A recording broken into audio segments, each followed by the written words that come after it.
এক গ্রামে দুই বন্ধু রাহুল আর সাগর খেলতে খেলতে হঠাৎ পৌঁছে গেল এক পুরনো শ্মশানে। চারদিকে শুকনো গাছ, কাকের ডাক আর ভুতুড়ে নীরবতা। সাগর হেসে বলল, শুনেছিস রাতে নাকি এখানে মৃতদের ছায়া ঘরে? রাহুল ভয় পেলেও কৌতূহলে ঠিক করল রাতে আবার আসবে। রাত নেমে এলো, হাতে মশাল নিয়ে তারা ঢুকল শ্মশানে। বাতাসে ধূপ আর ছাইয়ের গন্ধ।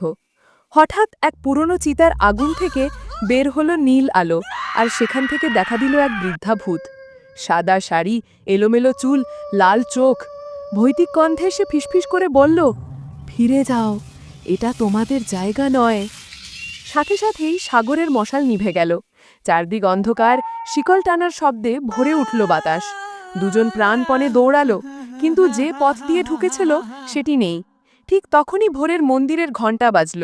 ভূতটা মিলিয়ে গেল, পথ আবার পরিষ্কার হলো। শ্মশান থেকে বেরিয়ে এসে তারা শুধু একটাই কথা বলল, ভূত সত্যিই আছে।